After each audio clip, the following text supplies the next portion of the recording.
and you reminding him, good boy, that's what I want you to do. Go forward to my contact. That alone gives him confidence in you.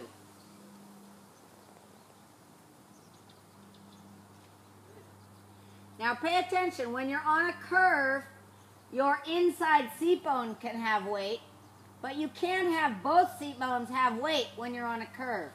But if you're on a straight line, make a straight line.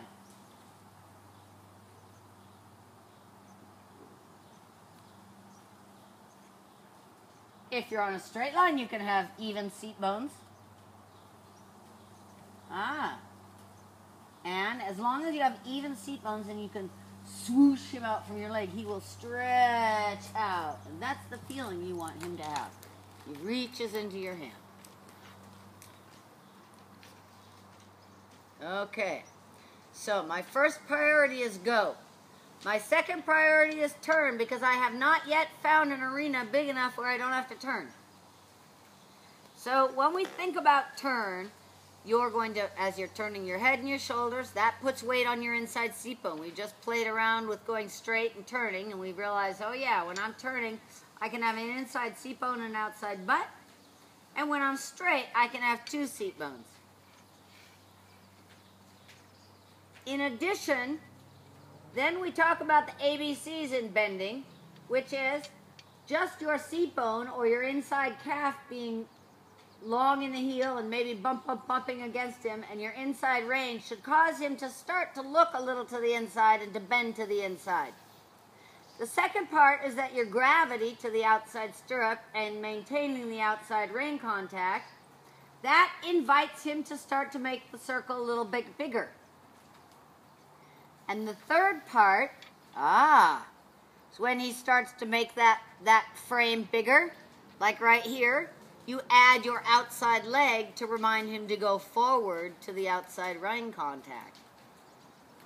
When yeah. Feel that? You add your left leg and then he's, boom, round into the outside rein. If he's not, then pay attention to your inside seat bone. Make sure it's down. You can then, when you've got these things going, my third priority is stop, but we're not going to do that yet.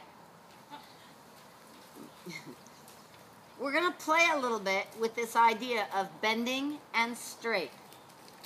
So you're going to make, you can do it on your own. Don't tell me, or don't wait for me to tell you which direction to go. But physically, I will keep talking while you're doing it. If you're bending, pay attention where you're looking. You have an inside seat bone, inside calf, long inside heel, maybe an inside rein contact. When they give to the inside rein and start bending, then remind yourself to have your gravity weight to the outside stirrup and your outside rein contact. And when that happens, remind yourself to add the outside leg so that the horse goes forward to the outside rein contact instead of just sideways to the outside. Is that making sense?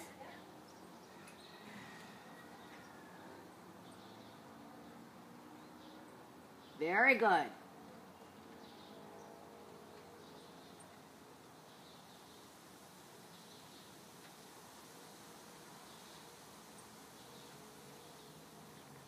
And when you've decided to change rein, you decide, your own body changes, then you just have to stay there, keep walking, but when the horse responds, then he responds. Do not give up. If you have made a decision to do something and the horse has not quite responded and then you change it, you're teaching a little less than really what you want. So you have an expectation in your head. However long the horse takes to give you that expectation is the horse's business. But you have the high expectation in your head, and you're not going to be deterred from that until you've achieved what you are looking for. Does that make sense? Yep. Okay. And when you feel it's right, he's round and he's taking long steps. Okay, you're doing good with the first part of the bending, which is inside, you're turning and your inside rein little and your inside calf muscle. But it looks like you need to have a little bit better when you're stepping to the outside stirrup. Keep going this direction. Like right now, step to the outside stirrup and keep your outside rein. Better. Keep the outside rein. That's right. There. Now your outside leg adds energy. Go. Go. If you're too light with that outside rein, there's nothing to send him to. You need, so you start with the inside. Then the outside one is the one becoming dominant. You're thinking turn on the forehand. Oh, nice segue. Make a halt. Now you may think turn on the forehand. By golly. Excellent.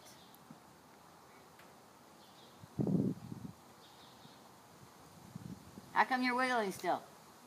Oh, because he was off. Actually, he was almost perfect. He felt like he was. He was a little bit, but that was you. That was me. The only way to fix that is to do them in the mirror. I tell you, I probably practiced 469,000 times in the mirror doing the turn on the forehand because I wanted to look at my body to make sure I'm staying perfect. Okay. The horse feels flies. You were just a little bit so, and he didn't know where to be.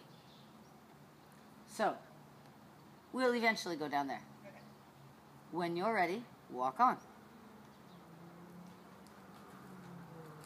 Remind him he has to make the circle bigger. Outside rein needs contact. Your